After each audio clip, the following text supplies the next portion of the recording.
Discussed a little bit earlier. We also set a policy so that only the managers group can shut down computers. We also made a little text box so that when you log on to the computer, it says this little message that unauthorized users are not cannot access the system. You know, there's all sorts of neat things that you can do with group policy. And we also, for the logon, interactive logon, we set it so that the last username is not displayed. So say Johnny leaves at 5 o'clock, when Sherry gets there at 6 o'clock, his username's not there. And that's just to keep people from, you know, not give people something. All they got to guess is the password, and then they got to know their username in addition to the password, because it's just not there for them to just grab. We also set the refresh interval for every 60 minutes with a random offset of 10 minutes, just in case, you know, a group of computers do it at the same time. When they go to refresh again, there's a little bit of an offset so it doesn't clog up the network, I guess you'd say. We also set a desktop policy. That very first slide that you guys seen with that nice NCIS and our company emblem, we actually implemented that as the desktop for all users. I also set it with a conflicting GPO that turned off that policy setting so that IT managers could change the desktop, because they can sit around, they can customize their stuff, they're running things. All right. And then brings me right into file and share permissions. Let me get a second to gather my thoughts, because it's kind of a change in pace.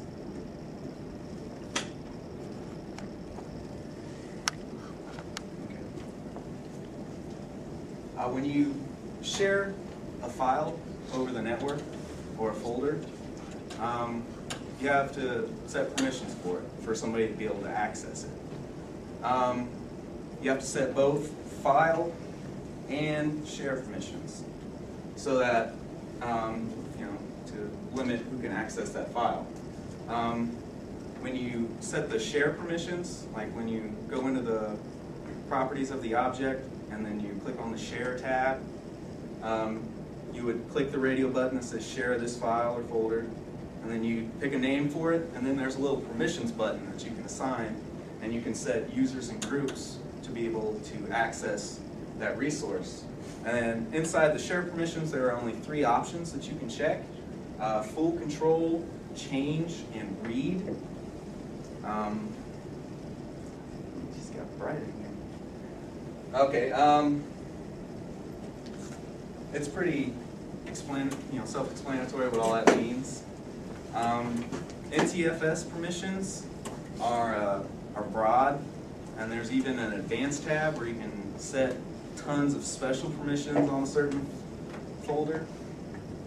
And of course, the requirement to assigning a permission is to pick a specific user or group to assign that permission to.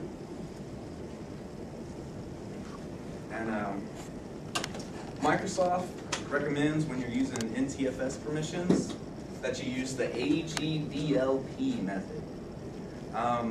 What that means is it's like a chained environment that makes for the least administrative effort for controlling your users and groups. It's a beast to set up, but once you get it all set up, someone else comes in your company, you just add them to a group, and then all their permissions get automatically assigned to them. How it works is the A stands for account. So that's a specific user account. You add that user to a specific group, and then you assign the groups to DL groups. And how you name a DL group, and this is the beast part of it, is each folder that you want to share will have its own DL group.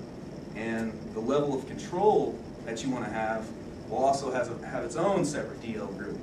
So if you want full control, read, and modify on one file, you'll have 3 different DL groups. And then that makes it so that, say you want someone from accounting to be able to read, and someone from IT to be able to modify. If someone changes from accounting to IT, when you move that user into that group, the permissions will change with them because they're moving groups, and then the DL is what the actual permissions are. And then, you assign the permissions, the P, to the DLs.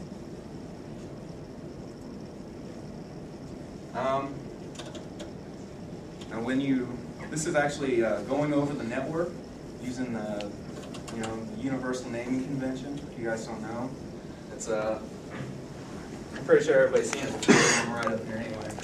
It's a whack server name or computer name if it's a specific computer, and then share name, the name of the folder, and if there's a directory path, put out the whole directory path. But when you go over the network to access a resource, it is the combined share and NTFS permissions.